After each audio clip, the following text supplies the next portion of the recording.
Hello, everyone, and welcome to another Cryptonairz interview. And today I bring everybody an interview with MFBA, the creator of Pigskin Apes. MFBA, how are you, man? Yeah, I'm doing great. Thanks. How about yourself? I'm doing good. Good. Oh, hold on. I'm having a horrible echo in my headset. All right, sorry, I had to fix that. All right, man. So, just so everybody knows, for all the transparency in the world, I've been following MFBA and his project since it started. I've been talking to him since it started, and we've been kind of going back and forth. And that's kind of what brought us here today. Today, we wanted to bring him on so that we could talk to him about his awesome and thriving project, the Pigskin Apes. So just to get started, I kind of want to learn a little bit more about you. I think a lot of our members and a lot of the people that are going to be joining this are going to want to learn a lot about you. So we'll start off by asking, who are you and how did you get into crypto? Yeah, sure. Thanks. I like most. My initial draw into crypto was early this spring with around some of the NBA Top Shot hype, and started hearing a lot of chatter and some of the people on my old personal Twitter feed that I curated that were kind of always forward thinking people and had their fingers on the pulse started all talking about the same thing at the same time. And so I knew that there was something that I needed to investigate a little bit further and started poking around. And like most, bought my first couple packs off NBA Top Shot, and then started poking around a little bit further, interested more about kind of what was happening beyond NBA Top Shot and the technology as a whole, and kind of where this was all heading. And like most, when you start to kind of peel back the first layer of the onion, became incredibly intrigued and polarized almost instantly, and was lit up, and not only, of course, at first, like most, drawn in by the opportunity to make a lot of money as we're seeing kind of this creations and new digital assets happening around us in real time. And right at the same time, also thought, man, when I got some more free time to spend here, this is also a place that I likely want to start to create and invest both kind of at the same time. Now, That was kind of my introduction to this book. did you have like a creative background prior to this, or is this brand new for you making something artistic? Yeah, no, I don't. Not myself. Now, in my previous life, I've founded a couple of other businesses. When I've been quite public about the last business that I founded was a cannabis-based business, and a lot of that, of course, within that business, we were created of course, our own brand and a number of brands and products underneath of that, and all of which were awesome creative processes. But I myself not actually ever physically creating the work, just teaming up with some amazing artistic minds, both then and now. No, that's awesome. And so you said that Top Shot was one of the first projects that you were kind of getting into, and I think that a lot of people that are into NFTs, I think the Top Shot of NBA, that was what everybody really started to look at. Because for me, that was my introduction pretty much into crypto. So through Top Shot, which who wants to talk about where it's kind of going now? But I don't. I think it was the Wild Wild West when it first started, and now it's kind of turned into something completely different. But I'll digress. I think that was really a big eye opener for people, and I think that's what brought a lot of people into crypto. So with that being said, I guess what made you think that the NFT was the way to go? Like, did you consider doing a token? Did you consider getting, collaboration with another project, or was NFT the first thing you said, let's just do this? Oh, dude, yeah, no, I've had 100 ideas along the way. When I first found the spring, I was still very busy with my business, and so didn't have much time to do anything other than, every dying, like, waking spare minute that I had. Of course, I like most spent it in Twitter and Discord, to getting my feet underneath me and just trying to do so as an investor. And all the while knowing that I was looking to make a transition and eventually replace myself in my business and be able to move on to a new adventure. And so the wheels started kind of turning, thinking about when I've got time, man, what is it I want to do in this space? Because of course, that's what the cannabis space kind of drew me in initially. Is it was this, after toiling in the corporate world for 10 years, I was desperate for something, a new creative outlet and the ability to do good and the ability to generate wealth and do all of those things kind of simultaneously. And I thought, where in the hell am I ever going to find an opportunity like that? And then I found the cannabis space. I thought, wow, I could live 10 lifetimes and never find an opportunity that checks all those boxes in the manner that the cannabis space did. And then I found the NFT space, and it blew that away, right? It's the I literally is the sky is the limit in terms of your imagination and the wealth that you want to create and the good that you want to do and the people that you can connect with and the communities that you can create. My God. And so, for a number of months, kind of through the spring and early summer, I'm looking and thinking about, where's my launch point? And dude, I've got spreadsheets and documents of all different kinds of ideas. And of course, early on in the spring, it was just all kinds of, collection of anything of 10,000 that you could pull together would sell it immediately. And so I, like everybody else, have all kinds of, collections of 10,000 profile pictures, animals and shapes, and inanimate objects and all kinds of things. And I kept, nothing really clicked. And yes, these are all ways to, likely generate money and a kind of quick in and out projects, but I really want to do something meaningful. And I think, just like everything else I've done in life and business, I want to really like to do something that I'm passionate about. It's not work. And so, well, what am I, what am my couple of my true passions of the world? Cannabis I've already done that. Well, gambling and football and fantasy football, man, I wonder if there's an application there. And then, the light clicked right away. I thought, because listen, I also say this, and I'm asked the question often that, of course, I am, and a lot of us are, maxis of different degrees, or you're an ETH maxi or a blockchain crypto technology maxi. And there's lots to be excited about, but it isn't true that everything in the world can be improved by, crypto and blockchain and smart contract technologies. Most can, but it's not always the case. So I want to be careful about that and not get caught up in the hype and just pull something that already exists into the crypto world and say, here, it's on the blockchain now, it's better. So I like to stop and look at football. I thought, is there something to be had here with just traditional sports betting? I've gambled on football for the last 20 years, faithfully every day that I could. The last 5 years, been playing a lot of DFS, so I know those worlds well. And started thinking about, is there a way that either of those platforms could be improved by bringing them over, onto blockchain, introducing crypto and NFTs. And it clicked right away when I started thinking about fantasy football. I thought, my God, again, that the product is perfect. Again, the leaders in the space of DraftKings and FanDuel, they leave little to be desired in the UX experience and tournaments they've created. They're really good at what they do. And so thinking about just stepping into the same market as them, like you better have a bold plan, right? $1 billion marketing budgets. And anyways, but thinking about some of the opportunity that would exist by bringing that current product in the blockchain doesn't exist because DraftKings or FanDuel or their competitors are doing anything wrong and don't see what I see. There's just still some opportunities around, or just like I come from the parallels in the cannabis space are great here. They're restricted because of gambling prohibition, right? And there's certain they can't launch an NFT project that just right across the world with no KYC. That's just it's not possible for them right now. So it leaves some opportunity open. Thank you. Sorry guys, just 1 second here. Supper's just showing up. Yeah, it's no problem.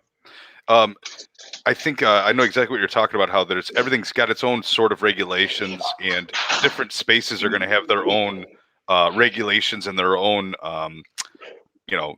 things that are going to restrict them from what they can do. And that kind of brings me to, talking about like the actual process of making an NFT, right? Like, what is the process of making an NFT? Like, what did you have to go through? What did you have to learn along the way? Like in order to jump into the NFT space. Yeah. So once it kind of arrived, I thought, okay, here now I have an idea for a collection. Here's kind of the business plan. Then I quickly started peeing through what kind of team do I need to assemble? What kind of resources do we need to align here to actually make this happen? And so for one, I started, again, spending a lot of time on Twitter and Discord. And there's some, again, really great people in this community that are very open and willing to share. And I just took the deep dive, right? And started, and there's a lot of really great people out there that have launched projects that have put together Twitter threads and blog posts and whatnot, kind of walking you through step by step how it is that they built a project. And so I started to get the general understanding there, or knowing that I need to find two really important experts. And one, of course, the artist to actually bring the actual art to life. And then once we had all of that artwork done, just in normal files, the smart contract developer, and that is an artist in their own right, and is not surprisingly are very few and far between and hard to find these days, of course. And so that took a while. It took, more than a couple months, to align with the right artist, and B, align with the right smart contract developer. But we've, at the end of the day, we've got, I could not be happier with the team we pulled together here. I think we've got the best of the best in all corners. Yeah, absolutely. I mean, first of all, I'd like to tell you that I'm jealous of your Bored Ape Yacht Club avatar that you have, and your Bored Ape that you own, because I missed it. I was just a little bit late. I wasn't on the right path to get one, and now they're way too expensive for me to afford myself. But I will say, and a huge shout out to one of our members, Thomas.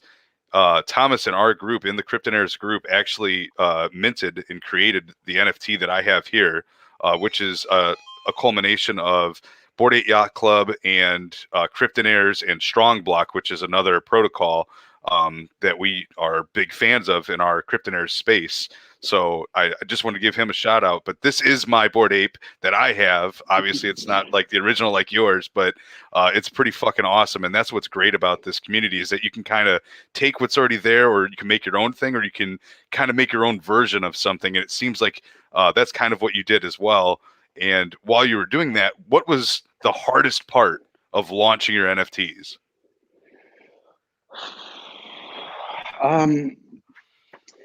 Leading up to launch, I think probably, honestly, I think that the hardest, kind of thinking back to the project plan, it was honestly probably trying to find, not only a smart contract developer that is talented, but again, man, like if you're going to launch projects in this space right now, you're, 99% of the time, you're going to have to be taking giant leaps of faith here, right?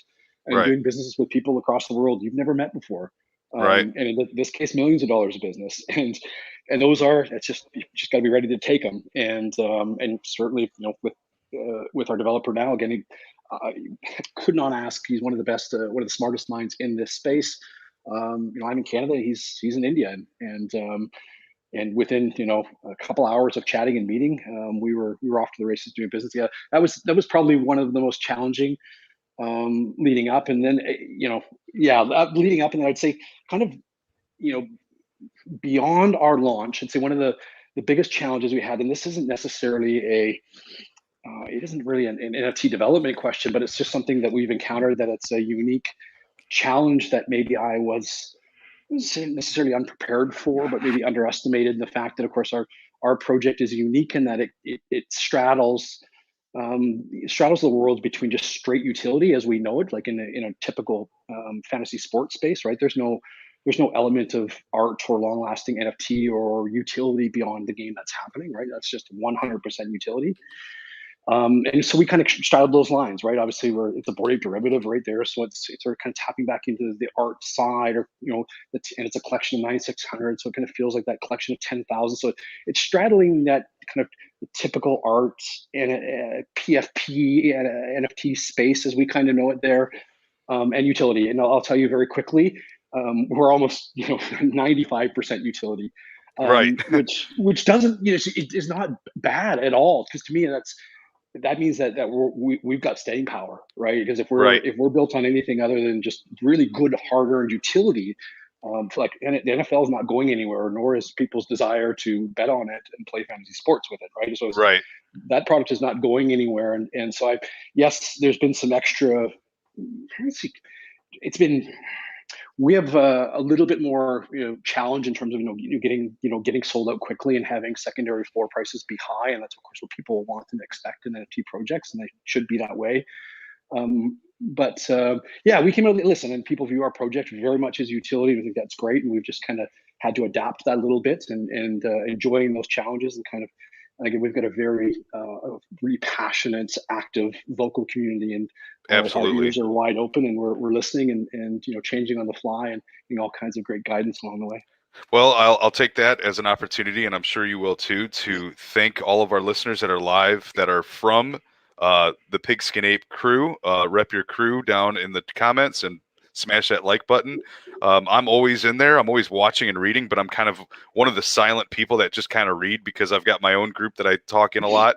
But I mean, you have a very passionate and a very active group of people that are watching your NFTs on your Discord. We do, man, and that's it's something special. And I would also say that's something that I probably, not having ever launched a project like this. Yes, it was easy for me to get to put a project plan, and I've been through business plans, and the kind of the business steps were pretty straightforward. The one thing that really surprised me and is really amazing is this the fact that if you're doing things right and genuinely doing it, like literally building a community from scratch, and just how awesome that is and how awesome that feels. And I'll tell you that it's one of the most rewarding things I've ever done in my life. That the community aspect, hands down, set the money aside. It's awesome stuff. Yeah, I mean, and the fact that you're talking about one of the hardest things for you to do when you're getting into the NFT space was trust. I mean, what it boils down Hmm. to is trust, right? So Hmm. I think that a lot of people have that problem, and if you can find a good group of people, and if it's people that are in the pigskin apes, if it's people that are in a different group, that's awesome. And like I said, is like a shameless little plug for us. Like that's what our group does. We're a like-minded group of people that are crypto enthusiasts that want nothing more than everybody to succeed, and that's hard to find in the cryptocurrency world. It's I could send you to Telegram, I could send you to different Discords, I could send you to Twitter, and if you go on there and say the wrong thing or act a certain way, people will shit all over you because because you don't know how to open up a Coinbase account, or you don't know how Yeah, to buy an NFT or mint an yeah, NFT, and yeah. people are negative about that because they feel like if you don't know, then you're like a waste of time. Whereas if you find a group like ours or another group that you find that's just as positive, that's the best way to get into crypto and to find people you trust that are going to help you along the way. 100%, man. And it's another, I guess, one more, I think, kind of, it's been fascinating and a pleasant surprise as we move through this is, and it should have been a surprise looking back on it, but the amount of people that it'd be really interesting to know. Like we just cracked 900 holders today, of how many of those 900 it was genuinely their very first NFT. That is also really Congratulations, by the awesome. way. Yeah, yeah. Thanks, man. Thanks. Yeah, super exciting. Some people get stressed or worried and say like, man, the project didn't sell out on day one, because so many of the actually projects that are built that are not necessarily utility based, and because they're not if they're not utility based, sometimes they'll have just unimaginable upsides, right? And it's really a special time, and it's true. Some of them do have unimaginable upsides, like Bored Apes and a handful of others. So, but listen, we're built different, right? So there isn't nobody's expecting to, pull a Bored Ape right now. And all of a sudden there's a golden one with a golden football, and all of a sudden it's going to be worth 120 ETH. That's not how we're built. Now it's not. I will get into it at some point in this conversation. Talk about there is something special about our project, and it isn't built just to operate like a normal fantasy league where it's over, because I'm Right. not going to let that happen. So there is something kind of special that we're going to do with this to keep it going. um, but yeah, maybe I don't want to maybe dive in there quite yet.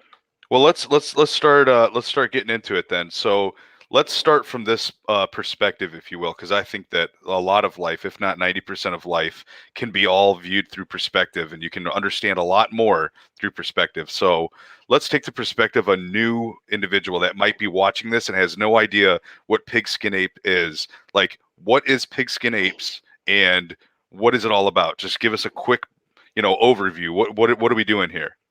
Yeah. So, well, I'm trying to keep this as quick and succinct as I can, but I almost feel like I have to take just a little bit of a back step to tell you Go ahead. when I first conceptualized this because it really leads kind of to what it was that I launched. When I first conceptualized it back in the spring, right? Again, I'd seen the DraftKings FanDuel model, thinking, can we bring this over to blockchain? How do you improve it? Obviously, one of the big advantages right away, bring it to blockchain, introducing crypto, you can open up to a worldwide audience. Big check mark, fills a massive gap at the current there's a current hole in the market. Two was, of course, the had now the ability to actually introduce NFTs. So could you actually make the players within a daily fantasy football league, actual NFTs, and pull them out and have them bought, sold, and trade in between games? And right away, the gambler in me, the DFS fanatic in me, lit up and thought, yes, like that's always the litmus test, right? Like as a consumer, do I want that product? And yes, I want that product really badly. And knowing that there was a lot of development work to bring that all to light, right? And thinking you've got to control the number of cards. There's going to be some, and I spent a lot of time on the strategy there, and I've got a whole strategy that for that. You can when you can build out that automated platform, and you can do kind of NBA Top Shot style pack drops to start the year. But then it's more of it's a finite project each year. The cards burn at the end of the year, and I've got a whole rollout for that. it's a big endeavor. There's some good startup capital and some lead time to pull that all off. So I seen it all in the spring. I drew it out. I envisioned it in my sleep, but real life took over, and I was still busy kind of through the spring and early summer. And then we came into late summer here, and I was able to make the transition from my former business that I had founded, and with the intent of freeing myself up to be able to spend all of my time in this project, or a project, because there is another one in the background that I had also been working on over the last couple of months. But football season was upon us in a month, and anxiety was eating at me because I'd had this idea since February, and I thought, man, if I don't do anything this year and let this football season pass, I'm not the only one thinking about these and having these ideas and identifying these opportunities. People are going to move, and I'll likely, if I wait till next year kick off, I'll likely be too far behind to catch up. So I thought, okay, let's get after it. I know we're be realistic about my timeline. We're going to get some pieces on the table here. It's not going to be the fully automated fantasy football project that I have envisioned, but let's get some pieces on the table and start stepping in that direction. And so it's started working on the framework of what would this look like, and to be honest, for a couple months I was toiling with what are the actual NFTs going to be, because you've also got limitations because we don't have a full-on licensing agreement with the NFL or the NFLPA, so you're limited in what you can't put players' names on there, or can't put teams' names on there, you can't put teams' logos on there. Thinking, okay, so you're going to get creative here, right? What kind of pieces are we going to put out there? What NFTs are we going to put out there? They're still going to have some sort of appeal and be fun and will function within the game. And to be honest with you, before even Bored Apes were a thing, my very first version of this was Gridiron Punks, because Punks was if I was going to use a derivative of something, it would naturally be a punk derivative. But I'll tell you, those first initial concepts of trying to turn the punk into the football player did not come out well, and I was not excited about them. And luckily, the Bored Ape project came along not too terribly long later. I was lucky enough to recognize the opportunity early and got my hands in there. And so kind of fast forward to this a month and a half ago, I'm thinking, okay, back to the punk derivative. I'm thinking, no, God, no punk derivative. Let's do a Bored Ape derivative. I own apes. I own one ape that's good for this. I'd already connected with an artist for a different project, and again, spending a weekend thinking about it, and it kind of clicked into place that okay, this is it. Bored Ape derivatives are the pieces. We'll dress them up in football attire. And then because you're not automated, it's okay, so we've got to introduce elements of fantasy football to this. There's got to be a gambling aspect to it to win prizes to this. It's not just going to float on its own with 9,600 pieces of just of the Bored Ape derivative art. We know even if it did, it's not going to last long. So I kind of had to take a half step and say, okay, we don't have the fully automated platform. We can't do pack drops. Let's get the pieces on the table. We also know that in the spirit of any NFT collection, anybody knows right now, generally speaking, an NFT is going to last a lifetime. There's going to be a finite collection, and the scarcity helps drive value. So we knew that if we put these 9,600 out, they need to be finite, right? They weren't going to be able to be burned. We just let's put them out there. They're there to stay. We'll commit to that. There's scarcity around it. And then we came up with the best fantasy football contest structure that we could, knowing that we didn't have full automation. And then the other challenge we had is we put out within the collection, we put out apes numbered 0 to 99 for all 32 teams. And the reason we did that, of course, is because if you're going to leave that collection out there to stand for all of time, right, like for hundreds of years, it's got to be that way, right? Because the numbers are going to change. People are going to come and go. So that's the reason for that, right? It's we're going to put this out there, leave it stay. You have to do that because what else are you going to? And I also had the concept way back then. I thought at some point too. What a beautiful thing if we could make this and have this be successful, get all the structure there, and potentially dial this thing and turn it over to control of the league. And it was a kind of a grand concept, and I was thinking those steps ahead. And so for that reason, we numbered them 0 to 99 so they can stand the test of time. Now, of course, that seems like an oversight and an unnecessary inefficiency and clunkiness when people often approach the project. Of course, looking at well, what the fuck? I gotta my ape's not active or he's retired and I get that, right? At first blush, that's probably how I would react to. But again, that's how I initially reacted because I minted several, and you knew that because I told you, and all of them were like 78, 79, 91. And I was like, Yeah. well, these guys aren't even active players. Yeah. So it was, so it was a challenge that we had, of course, as we moved in, when I'm coming up with the contest strategy, thinking, okay, we know, around fantasy football, obviously we can't do lineups and tournament building contest style quite yet, but we can, do single performance bonuses for single apes that are active, obviously. And then thought, okay, well, we need to have something out there that's, at minimum, a small catch-all that potentially could put every ape in the collection in contention for a prize this season. And my first concept of that was to say that whatever team won the Super Bowl this year, all 300 apes in that collection, regardless of whether they're active, retired, or not, would win 0.069 ETH. And so that was the thought there, is that was kind of the technical, catch-all for the, for that almost, a little more than half of the collection of apes that are not active at any given time. And then again, as we got into this collection, like I said to you, one of the first lessons that I learned, quite quickly, and kind of feel how things were going, is we were viewed and being approached very much like a strictly utility project. And when that happened, it was like, it's not just enough for a lot of people just to kind of own the ape and have that, you know, have that opportunity for a really small, small, or not a small prize at a Super Bowl and maybe years down the road. It's like, no, man, the NFT space moves way too quick for that. And so it was something we felt right away that, okay, hang on, I'm listening, I'm in real time, understanding that we've got to shift things here within the project to really pay more attention to those non-active apes, and really put some thought into how it is that we can, again, yes, we off the bat, we technically did it, put them all into contention, but really put them into contention every week.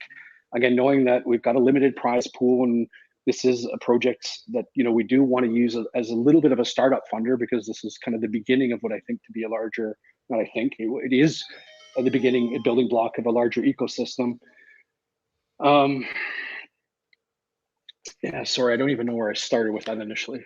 No, it's all good. So I think where we're getting ready to get to, so you had a huge idea. You had a lot that you wanted to put together on paper, but you had a lot of restrictions. And I think what you came up with the you got the pigskin ape creation, right? You created the avatar, and then you were able to get it 0 through 99.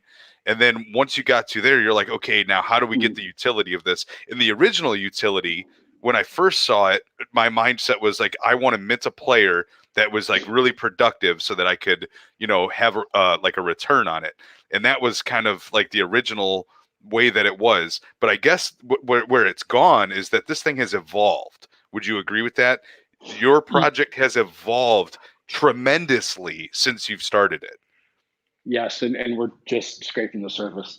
Yeah, you're 100% right. Again, like when I look back and go back to my notes and look at the documents, and the initial structure, man, it was remarkably simple, right? There was 4 performance bonuses and there was a Super Bowl prize, and that was kind of it, right? And the hope was, of course, we would push and do everything we could to sell it as quickly as we can, and maybe take a breath and kick my feet up and then think about Right. you're slowly building out this larger platform that I've envisioned, right? The fully automated program. There's a couple other, I think, pillars to our overall, or pieces to our overall ecosystem that we could add and be a benefit to everyone that we coin as founders in this initial project.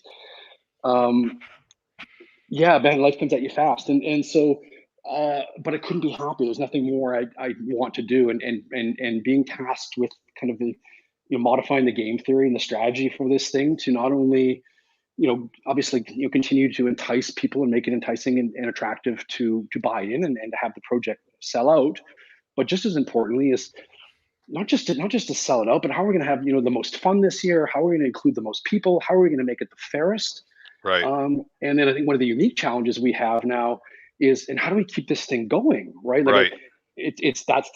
no one's ever done this before, right? Like when you have a fantasy football league, it's easy. You take your money at the start of the year and you start over, or you have Right. or you have a little bit of a keeper league, but mostly it has to start over, right?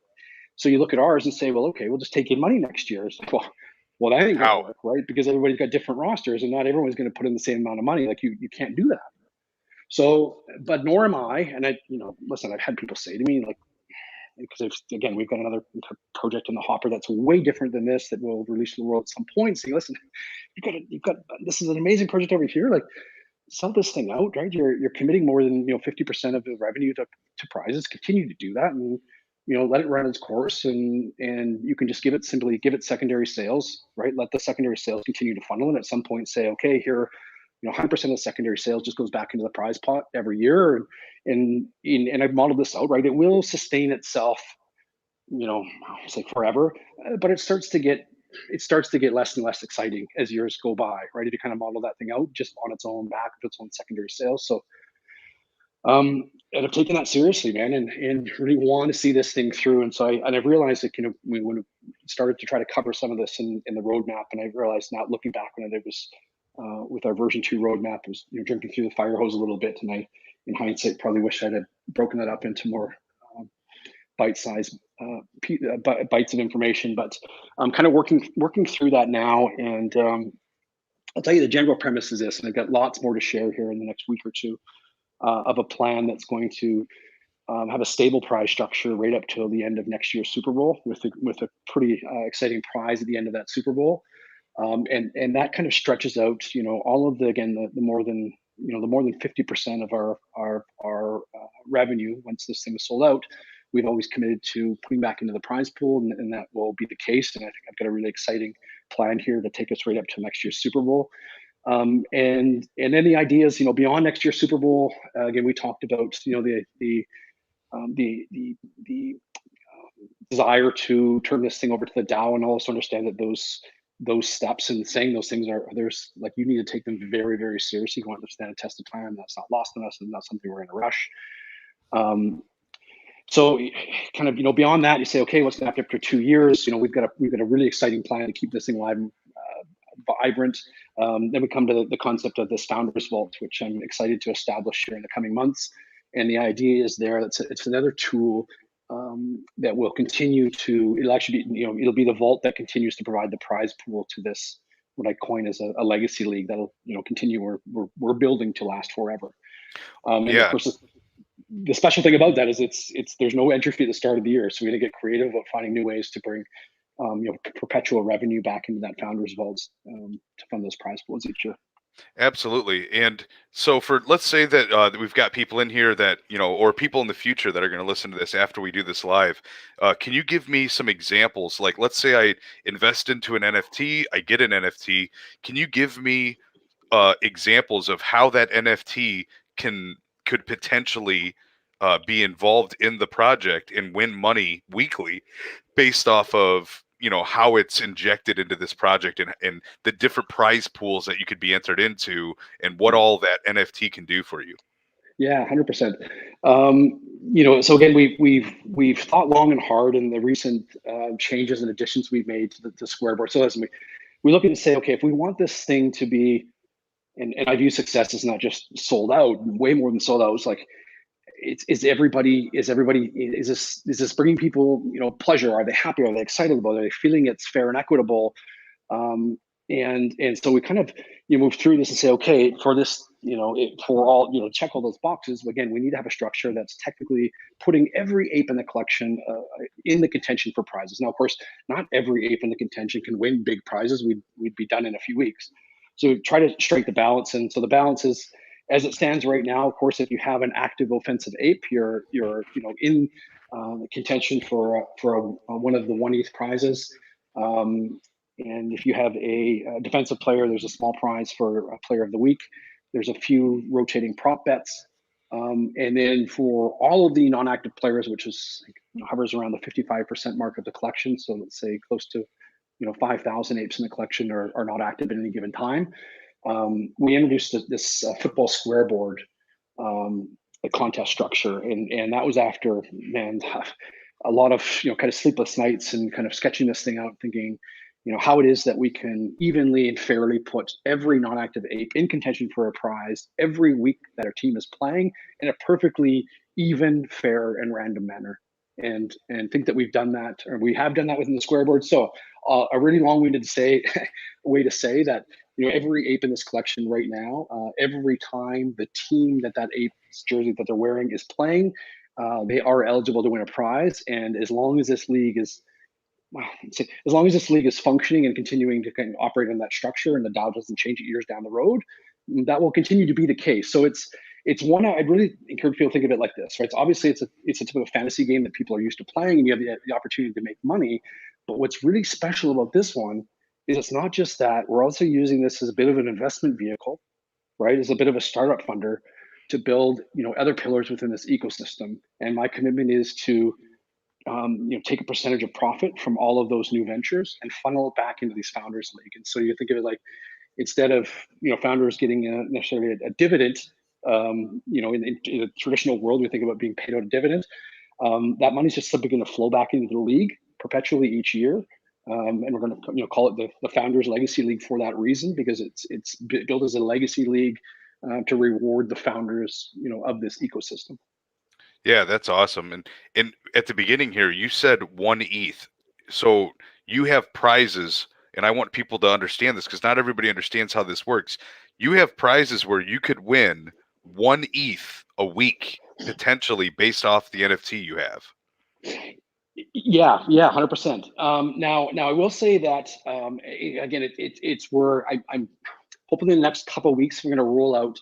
Again, this 2-year plan is going to introduce some changes to the prize structure, and it's a positive evolution in our project, and it gets us taking us to a place where we can start to play more traditional fantasy football and build lineups and enter tournaments and play against one another. And so we'll see the price structure change slightly for that reason. But it will say to you that we've committed to pay, more than $1 million worth of prizes out of our initial revenue. And that's not changing. In fact, it's increasing a bit. Did you say $1 million? I did. That is insane, man. That's awesome. I mean, that's a huge feat in itself. And you have to focus on sustainability, or what's the point? Like, this isn't going to be fun anymore if it's not sustainable. 100%. And so we've I've got to strike the balance of staying true to our word, right? Of the initial prize money that we've committed to allocating of our initial revenue. But then I've been head down in the last few days working on this and getting very, very excited, and make sure it's perfect before I roll it out to the world. But it ticks all of those boxes, right? It has us committing to our more than $1 million prize money. It has us being able to utilize a little bit of startup funds to build this larger platform that's going to benefit all of us for many years to come. Yeah, and I think it gives us it gives us stability right up until the end of next Super Bowl, right? And a prize structure and tournament structure and prize money that you can view. And so I think some of the challenge you have now without that, and I didn't even think about it last night, like how incredible is it that we've even gotten this far to sell over 5,500 of these things without any real concrete promise, or there's a promise there, without any concrete structure of what happens to this project next year. Right. I mean, so are you saying that all of the apes have not been minted? No. We're just over probably 60% the way there. So you're saying there's 40% more apes out there that people can buy. So if I were to mint an ape right now, how much would that cost? 0.069 ETH. They're all evenly priced right to the end. Really? So that's not a very big investment. 0.069 ETH. I mean, that's pretty reasonable. I would certainly say so, and I think there's another fun thing about the current process, or where we're at within our minting process, and I'm not sure any of this is probably unique to our project only, because of course now not all apes have been minted. There has been some instances where we've talked about those 1 ETH prizes. They've been awarded to a player, and every active player within the league has 3 matching apes at any given moment. So you say 2 weeks ago when Derrick Henry won the most rushing yards for the week, if there was only 1 Derrick Henry minted at that time, the 2 unminted Derrick Henrys has bounties placed on his head. So I didn't check today, but we're well over 20 ETH worth of bounties. So I think there's probably more than 20 apes that have yet to be minted, that when you do mint them, you'll be paid out that bounty immediately, and of course you'll still own that ape to use within the league and this world. Holy shit! All right, I want everybody to rewind that for 1 second. You just said that there are at least 20 apes out there that when they're minted, they will come with an automatic bounty because they haven't been created yet. Correct. And the player that they've matched with has already won the prize. Wow. for So them. I didn't even know that. I mean, the other questions that I was asking you, I knew some of that stuff, but I did not know that. That's crazy. Yeah, I know it's fun, and we're bolstering up the team here behind the scenes on all fronts, and certainly on the marketing front and creative front. And we've got a bunch to roll out here this week. So I know it causes me stress knowing that we need to put more energy and efforts into our marketing efforts, especially as we kind of build these new things on the fly. Yes, they're really special, but it's also really important that we're able to get out there and communicate them to people in real time and have them understand what it is that we're doing. And it's all a work in progress. We're doing our best. So somebody put in the chat that Des Bryant is part of the Pigskin Ape family and that he won a free mint last week. Yeah, that was great to see. I woke up this morning and yeah, the team, as astute as they are, when they were doing the prize tracking this morning, they caught that one of the prizes we were sending out this morning was Des Bryant's account, and so when the team members jumped on and posted on Twitter, and Des retweeted quickly, and that got us a bunch of attention, I think. And there's somebody actually mentioned, I mentioned earlier that we cracked the 900 holder mark. Somebody else mentioned Discord right after that we were around 880 this morning. I said that's likely the Des factor this morning. So we certainly appreciated that. That's That awesome. little bit That's of huge. attention. You can't buy that. That's that just happens. No, and I will say this. This isn't just to boast, or it's true. We've been the good fortunes of having the likes of Brandon McManus and Ricky Williams and Daryl Nelson. I'm trying to think. There's a couple more that have reached out along the way, and sorry, David Nelson. Um, and not only reach out and show support, but I'll tell you, and I've shared this, and it's true. We've had a number of players reach out, past, former, and present, that are interested in getting involved in the project, and a couple of them reached out and said, "Listen, man, like this is really neat what you've got here, and because it isn't licensed by the league or the NFLPA, there might be some interesting ways that players can get involved that they couldn't typically." And so we've kind of been exploring some of those fun ways, whether they'd actually, you know, some of the chat we've had about if they want a performance bonus in the game, could they actually receive some performance bonuses? So we're kind of toying around with some things there, but more excitingly talking about, again, there's not surprisingly desire from players to launch their own NFTs and be able to connect with their fans. And of course, we've got a unique project here with all the pieces on the table technically right now, right? That could cover off every active player in the league and a group of very passionate NFL fans. And so we're working on a program here. And listen, obviously Des Bryant launched one today that is this, and I'm probably going to do it in a really, really amazing, awesome way. And I can't wait to be a part of it, just as a consumer and NFT holder, and see what all that project has to offer. And the likes of the Tom Brady's group and the autograph, like there is some big players, powerhouses that we're stepping into Yeah. space, and that's not lost on me. But man, if we can play in that space here, this certainly, there are already some opportunities that I'm just going through the details with a couple of players right now, and maybe even in the years to come. We're really excited about that. And I was going to say earlier, we get so caught up in the utility in the fantasy football. This, you got to remember, this is an NFT at the end of the day, right? And we know that, man, tokens a pretty special thing. Once you've got those tokens out there, yes, there's a football player on it right now, but once you've got a good strong community and those tokens out there, I mean, again, the sky's the limit. What you can do with those things in years to come. Yeah, absolutely. And I want to transition really quick to the live aspect because I just experienced it, and I know I shouted out and talked to you last night, but last night was my first opportunity to watch a live game with Pigskin Apes. It was insanity. It was pandemonium. Literally, people are jumping off the walls, and it was really fun. I had a great time, and it just so happened that the first one that I joined, every time that a team scored, which this isn't every single time, but for that night, last night, for Monday Night Football, every time a team scored, you guys were doing a giveaway for a free mint. I entered every single one of them and I didn't get it, but I tried my best and it was awesome. I mean, it was probably, and so I was watching the game sitting next to my wife and I literally told her, this is one of the funnest games I've ever watched where I'm by myself, but obviously I'm watching it online, but usually the best games you ever watch are with your buddies or when you're out at Vegas and you're watching on the big screen or you're actually at the game. This was the most fun game I've ever watched where I'm just sitting at home by myself. It was a great time. Dude, I just smiling ear to ear. Yeah, and again, honestly, man, I don't just say it because it sounds nice to say. those, and we hear that anytime we hear that, that brings me way more pleasure and happiness than making money does. Honest to God, it's pretty awesome. It was literally a different experience, and somebody just posted it. One of our team members from Cryptonairz actually won one of those. His name was Big Dallas, and he wasn't confirmed because he didn't own one yet, and that was Oh my shit! fault. Yeah. So I want to officially apologize because I even put it out on Twitter because I didn't know that part of the rule. I told people, hey, join tonight. You could probably win your first, pigskin ape. And I was wrong. I didn't know you had to have one first. So I take responsibility for that. Sorry, Big Dallas. But he ended up winning one, and then we had to re-roll it. So, we had to call up the bot to do the re-roll. But hey, Yeah, it is what it is, right? Them's are the rules, right? you got it, man.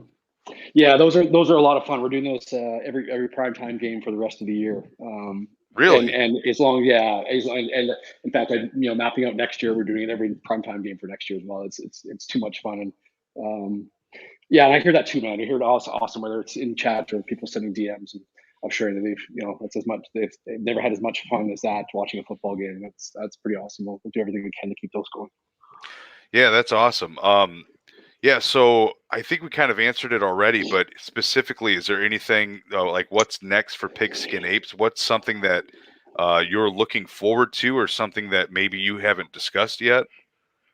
Yeah, you know what? It's right on the tip of my tongue because I've been consumed by it for the last 2 weeks, and it's really, and I'm really excited. It's moving this project to a more traditional fantasy football style, and where that we're operating in building lineups and playing tournaments against each one another, and that's the next massive step in evolution for this project. And I think of those nights of excitement right now in the Discord, and give it times 10 once everybody in there has a lineup of some sort and is competing against one another, and in a much more meaningful way. I say meaningful way in that the way that we have fantasy football structure right now with just the single eights winning performance bonuses, it doesn't allow for a lot of the competitive juices to flow. And of course, why people love fantasy football so much is the ability to create lineups and be smarter than the guy next to you, and outwits and outplay, and introducing lineups and tournaments will bring that excitement back into the game. And I'm really excited for that, and we'll roll that out the next number of weeks. And in conjunction with that, at the same time, showing the kind of the plan for the next 2 years. And I think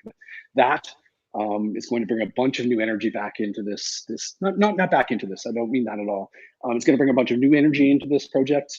And then again, I think some of the trouble that people have placing valuations on these things because they don't know what's going to happen beyond this year will be alleviated with this plan in place. And I'm really excited to roll that out here in the coming next week or two.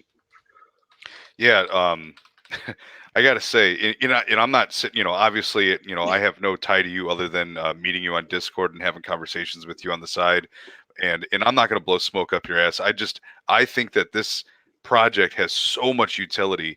I mean, so much utility for an NFT, more than probably any other NFT I've ever seen, and that's why I got hooked into this so much. I think that you guys have a lot of room to grow, and I think you guys have found that you can do so much with this project, or you could expand this project in the future and do side pools and different things. And I think you guys really kind of figured something out here. That has I think a lot of people are saying, why should I buy that artwork, right? And when you start to look at utility, I think you're hard pressed to find a project that has more utility than this one. I mean, and I'm just saying that because I've been involved in it. Tell me something that has more utility than this project. I challenge you. But with that being said, you have to be able to find those projects. One of the people that helps us find these projects, and I don't remember, we still argue about it. One of our members is Allison. Allison's in our Cryptonairz Discord. She's considered one of our NFT experts. She finds all the projects, and I still to this day tell her I think she found this project and told me about it, and that's how I got into it. And that's what we do at Cryptonairz is we have a bunch of people that are dedicated to different aspects.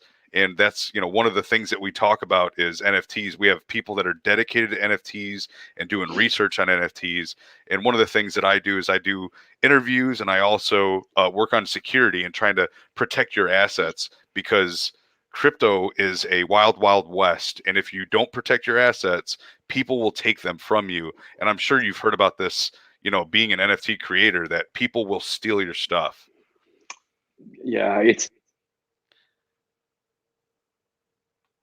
there's money, there's well-to-do people, and particularly in the crypto space, because I think it's magnified a whole bunch, because once scammers have kind of done their worst, man, it's almost impossible to track them down. So unfortunately, there's a lot of it, and unfortunately going to be a lot more. So it is, and again, I even see that in our Discord, man. You made this point earlier. And thank God for it, because we get so many new people that have really basic questions, and those but the basic security questions are really, really important when people are just learning. Yeah, that's one of the things that we focus on, because we're a small group. In retrospect, obviously we have several hundred people that are involved in our group, but we focus on trying to protect everybody's assets. That's your hard-earned money. So we want to make sure that we teach people or show people how to protect those assets. But with that being said, I mean, not just with Pigskin Apes, but just in NFTs in general, what do you see in the future of NFTs? Oh, dude, I'm so excited. Again, we're really, most people, when they say the word NFTs, are really speaking to, most of the time, speaking to, 10 collections of 10,000 profile pictures. And that's where all the conversation, excitement, and money is. But when you get into the utility side of things, and kind of, Web3 and how that's going to change our world, oh man, that gets really exciting. You really dive in and think about, it's going to flip the banking industry upside down, the way that we release and consume media, from music and movies, and distribute concert tickets. It's going to bring all kinds of really great efficiencies to our world. Even we're seeing in our own little small corner here, you're able to create communities and build marketplaces that are universal, the universal currency. Pretty fascinating times, and we're starting to see it even with our project, right? We're going to see all kinds of and there's, man, this place is just packed full of really smart, innovative, forward thinking kind people.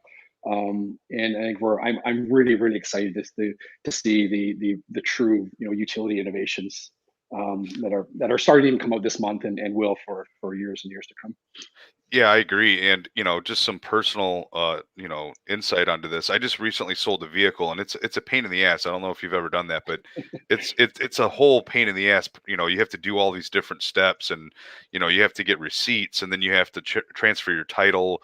And the whole entire process, I literally was thinking, if we did this with NFTs, Yeah. I could literally transfer my title over the internet.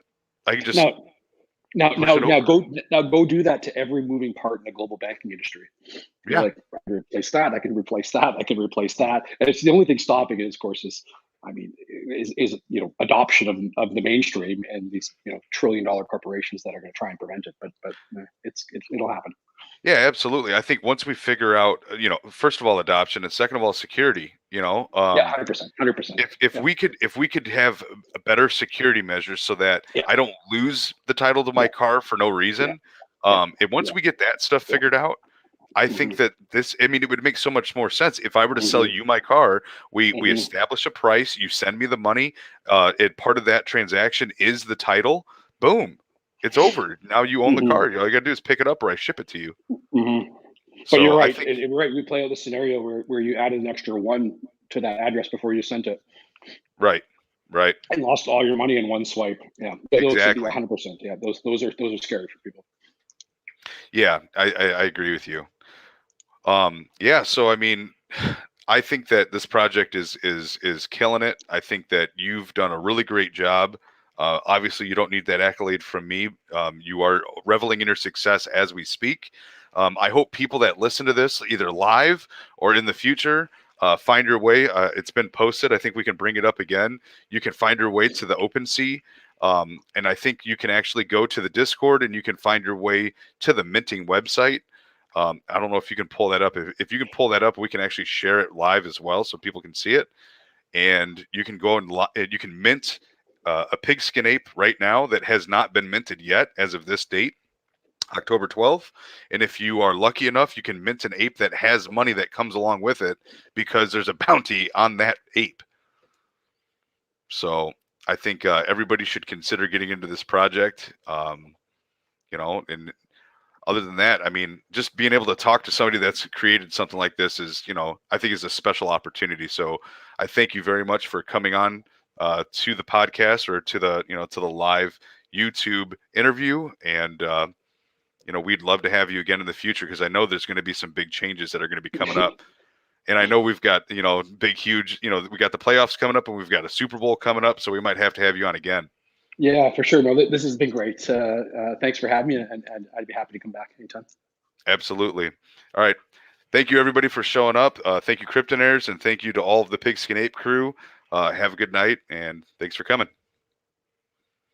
Cheers.